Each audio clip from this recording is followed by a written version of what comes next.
science fans, and welcome to SHE-ensya. Today, we take on part 3 of our love series focusing on commitment or the absence of it.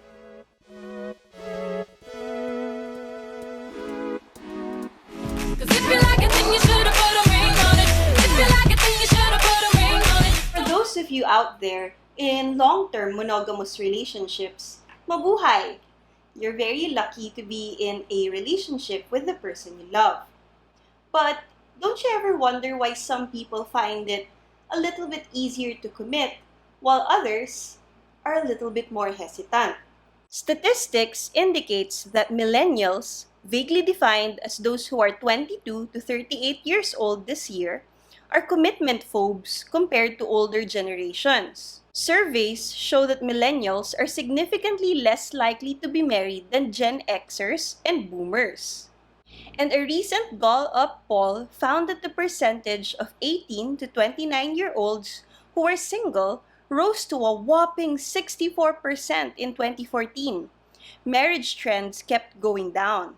One of the possible reasons for this is an increased sensitivity to serotonin. Serotonin is a hormone produced by the brain and the intestines and is one of the chemicals responsible for triggering happiness and well-being.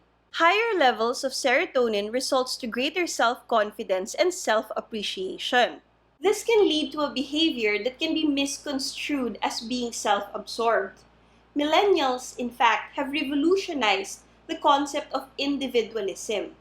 And though this has made us more tolerant of different cultures, it can also hinder the creation of commitments. This concept of putting ourselves first makes it difficult to try to live a life with somebody else and put their needs first. There is also a growing cultural idea that you don't need anybody else in order to be happy in life. Nevertheless, the decision to commit to an action is linked to the dorsal premotor and primary motor cortex. Active stimulation of these brain regions allows a person to be more decisive and commit to certain action. Serotonin and other hormones could dampen these portions of the brain unless triggered by a strong enough stimuli. But what could be strong enough stimuli that would allow a person to finally commit? Hinata, 俺はお前のことが好きだ。 The first element that could trigger your brain towards commitment would be rewards, either internal or external. These rewards are received whenever a person is in the presence of the person they're considering being committed to. Troubles, however, can derail commitment. For commitment to proceed, research suggests that rewards need to outnumber troubles by 5 to 1. This can be daunting since negative events are more likely to affect us than positive events. You also have to put something on the line for commitment to be triggered.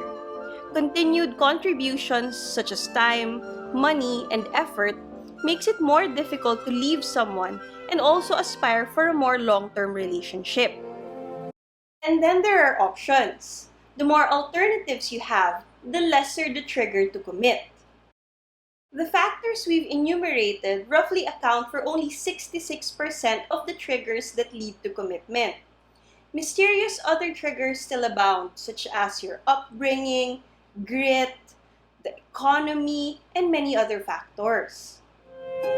넌 지나갔고 나한테 지금 여잔 여다견뿐이라고. But considering all that goes into a commitment, why do some people still manage to fudge it up?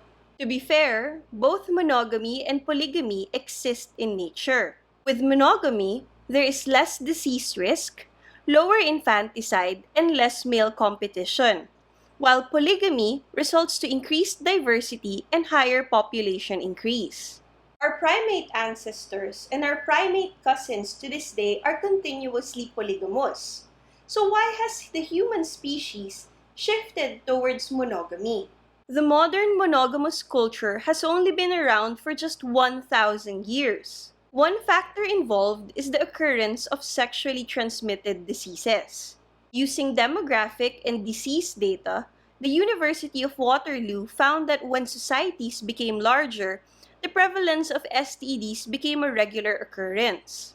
They suggest that this rise in STDs would have put social pressure on humans to stay monogamous in terms of their mating behavior. But agriculture and the subsequent wealth it generated may have played a factor too. Monogamy became a norm because people wanted to preserve their wealth or gain more wealth through marriage.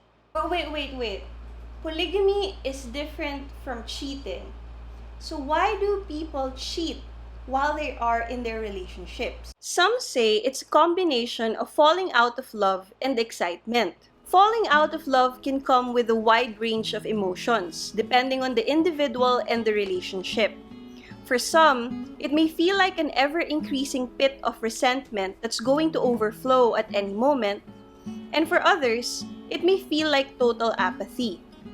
Signs of falling out of love may be clear, but what exactly is going on inside your brain while this is happening? The same hormones that caused you to fall in love and be addicted to it can stab you in the back. Maybe I need some rehab, or maybe just need some sleep. I got a sick obsession. As Kesha sang, "Your love is my drug," falling in love can feel like forming an addiction. So, in a way, you can consider falling out of love as recovery. When people fall out of love, the brain no longer gets a surge of those chemicals that make someone perceive their partner as a reward. And they start to feel symptoms of withdrawal. So, they try and find another source of addiction. And, apart from the other hormones that led you to fall in love in the first place, there's enkephalin. Enkephalin is another addicting hormone that can be triggered by the excitement of doing something forbidden but pleasurable. But why cheat on your original partner if you can simply break up with them? Well, there's guilt, societal pressure, and sunk cost bias. Sunk cost bias, or the sunk cost fallacy, is our tendency to continue a behavior as a result of previously invested resources, even if it doesn't work for us anymore.